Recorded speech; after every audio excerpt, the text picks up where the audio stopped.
नवरात्रि का दूसरा दिन, और ये दिन समर्पित है माँ दुर्गा के उस स्वरूप को जो हमें त्याग और तप की शक्ति के बारे में सिखाता है। आज हम बात करेंगे माँ ब्रह्मचारिणी की और उनकी प्रेरणा देने वाली कहानी को समझेंगे। पता है, माँ का जो नाम है ब्रह्मचारिणी, उसी में उनकी पूरी कहानी छिपी है। इसका सीधा सा मतलब है तप का पालन करने वाली। ये सिर्फ एक नाम नहीं है, बल्कि उनके जबरदस्त संकल्प और त्याग की एक पहचान है, जिससे हमें जिंदगी की एक बहुत बड़ी सीख मिलती है।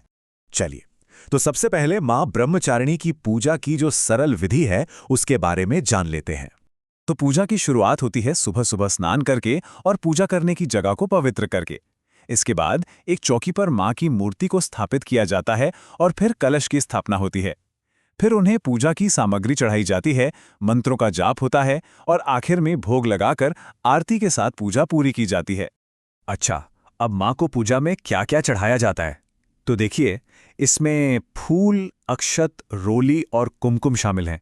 दीपक और धूप से वहाँ का वातावरण शुद्ध किया जाता है।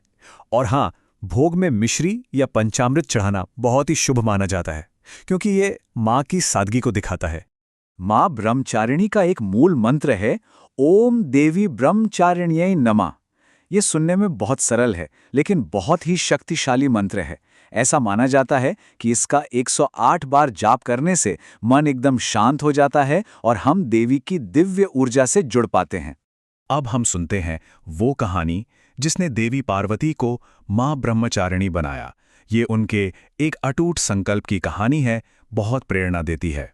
माँ ब्रह्मचारिणी की कहानी असल में देवी पार्वती के अटूट प्रेम और संकल्प की कहानी है। जब उन्होंने सती के रूप में अपना देह त्याग दिया था, उसके बाद उन्होंने पर्वतराज हिमालय के घर पार्वती के रूप में जन्म लिया और उनके जीवन का बस एक ही मकसद था, भगवान शिव को फिर से पति के रूप में पाना। और इसके लिए उन्होंने जो रास्ता चुना वो सबसे कठिन था, तपस्या का रास्ता। उनकी तपस्या इतनी ज्यादा कठोर थी कि शायद हम सोच भी नहीं सकते।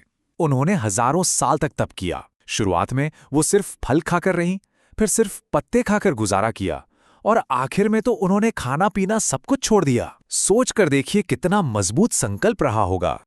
और बस उनकी इसी कठोर तपस्या ने उन्हें ब्रह्मचारिणी नाम दिया, यानी वो देवी जो तप में ही जीती हैं। ये नाम उनके त्याग और अपने लक्ष्य के लिए उनकी जबरदस्त लगन की एक मिसाल बन गया। तो ये तो थी कहानी, लेकिन इस कहानी से हमें अपनी जिंदगी के लिए क्या सीख मिलती है? चलिए अब ये जानते हैं। देखिए, माँ ब्रह्मचारिणी की पूजा हमें सिर्फ आध्यात्मिक शांति ही नहीं देती, बल्कि हमारी रोज की जिंदगी में भी बहुत काम आती है। ये हमें धैर्य रखना सिखाती है, हमारे काम में अनुशासन लाती है और सबसे जरूरी, मुश्किल समय में हार ना मानने की हिम्मत देती है। तो माँ ब्रह्मचारिणी की कथा का सार यही है कि अगर हमारा इरादा पक्का हो और मेहनत सच्ची हो तो कोई भी मंजिल हमसे दूर नहीं है। ये कहानी हमें याद दिलाती है कि हम सबके अंदर भी वो शक्ति है जिससे हम अपनी हर चुनौती को पार कर सकते हैं। बस जरूरत है उस संकल्प को जगाने की।